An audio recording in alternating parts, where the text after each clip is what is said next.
اور رسول اللہ صلی اللہ علیہ وسلم کو اللہ نے سب سے عمدہ اخلاق والا بنا کر دنیا میں مبعوث فرمایا. نون والقلم وما يسطرون ما انت بنعمت ربك بمجنون وان لك لاجرا غير ممنون وانك لعلى خلق عظيم وانك لعلى خلق عظیم. رسول اللہ صلی اللہ علیہ وسلم کو اللہ پاک نے خلق عظیم کا مالک بنا کر دنیا میں مبعوث فرمایا. یہ دوسرا شخص ہے.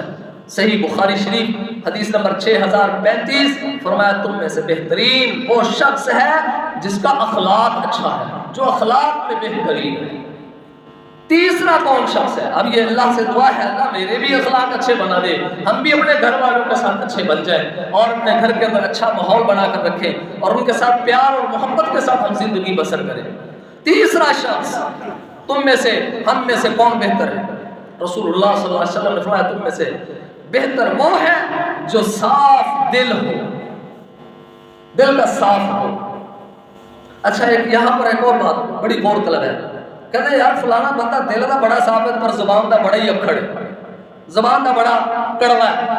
بھائی زبان کا کڑوا ہونا یہ کوئی اچھی بات نہیں ہے.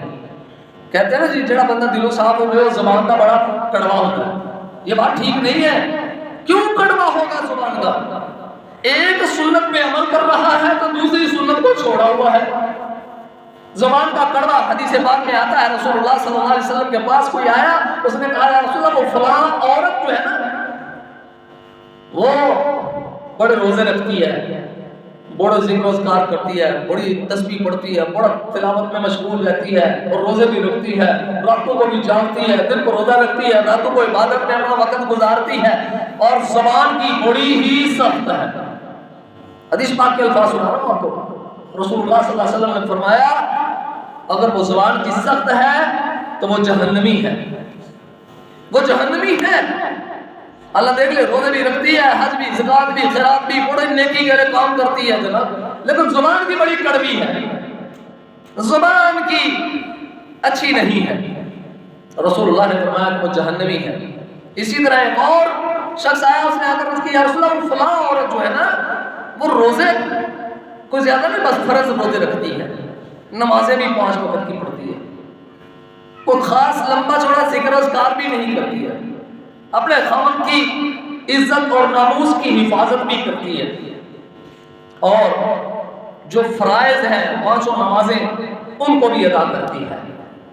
لیکن وہ خاص لمبے چوڑے نہ روزے رکھتی ہے، نفلی روزے، نفلی عبادات، خیرات صدقات یہ نہیں کرتی ہے، مگر زبان کی بڑی میٹھی عورت ہے. تو رسول اللہ صلی اللہ علیہ وسلم نے فرمایا گواہ ہو جاؤ کہ وہ عورت جو ہے وہ جنتی عورت ہے. زبان کی وجہ سے جنت ہے اور زبان کی وجہ سے ہی جہنم. یہ کیا بات ہوئی دل کا بڑا صاف ہے جی تے دل کا جناب کوڑا بڑا ہے.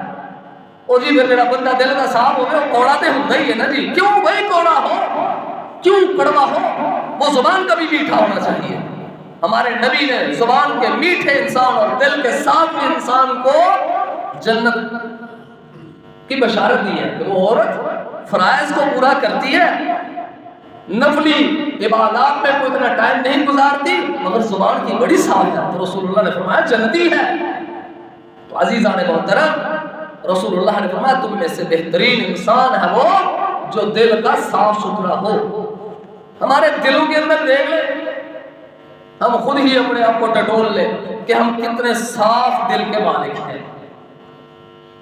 ہمیں خود ہی اپنا آئیڈیا ہے، اندازہ ہے. لیکن بھائی رمضان آ رہا ہے، رمضان سے پہلے دل کو صاف کر دے. اگر کسی سے ناراضگی ہے، ناراضگی ایسی نہ ہو جو غیر شرعی ہو. اگر کوئی آپ کی باتوں سے ناراض ہو گیا ہے اور وہ آپ سے راضی بھی نہیں ہونا چاہتا، آپ کوشش کر لیں. اگر وہ پھر بھی راضی نہیں ہوتا تو نہ ہو گئے، پھر اس کا معاملہ اس کے ساتھ ہے. ہم تو دل کے ساتھ ہیں بھائی، جہاں ملتا ہم تو سلام لیتے ہیں، ہم تو محبت کرتے ہیں. ٹھیک ہے وقتی طور پر اس کی باتیں اچھی نہیں تھی، میں نے اس کی باتوں کا برا منایا، ٹھیک ہے برا منانا بھی چاہیے. ایک بندہ غلط بات کر رہا ہے، برا تو منانے میں کوئی حرج نہیں ہے، لیکن دل کا صاف ہونا چاہیے. بھائی اس کو پتا ہو کہ میری باتوں سے یہ ناراض ہوا ہے، کوڑ نہ ہو دل میں. وہ سامنے آیا واہ جی واہ بسم اللہ جی تو پر کہتے بندہ ہی کوڑے، اور جب وہ باہر ہو دوسری سائڈ میں جائے شکر ہے مغلوط ہے، جان چھوٹی. صاف رکھیں. ٹھیک ہے اس کی غلطی ہے, اس کی غلطی ہم ٹھیک بھی نہیں کر سکتے. ظاہر ہے بندہ مجھ سے ویسے ہی بڑا ہے, عمر میں بڑا ہے, اب میں اس کی کیا غلطی ٹھیک کرواؤں گا؟ وہ تو خود اپنے آپ کو پرفیکٹ سمجھ رہا ہے, لیکن ہم اس کے بارے میں کوئی دل میں میل کچیل نہ رکھیں. ہم اپنے اس کے دل بارے میں دل صاف کر لیں, دل صاف رکھیں, سلام لیں, محبت کریں, پیار کریں, اخوت و بھائی چارے کو برابر لیں, دیکھیں اور اس کو پورا کریں. لیکن اگر وہ پھر بھی اپنی حرکتوں سے باہر نہیں آتا, سلام لیں, پتلی گلی سے نکل جائے, راستہ سائڈ بدل لیں, لیکن دل کو صاف رکھنا ضروری ہے. تو اس لیے بھائیو, تم میں سے بہتر وہ ہے جو اپنے گھر والوں کے لیے اچھا ہو, تم میں سے بہتر وہ ہے جس کا اخلاق اچھا ہو, تم میں سے بہتر وہ ہے جو دل کا صاف ستھرا ہو. 3 لوگ ہوئے. صحیح الجامع حدیث نمبر 3291, تم میں سے بہتر وہ ہے جو دل کا صاف ستھرا ہو.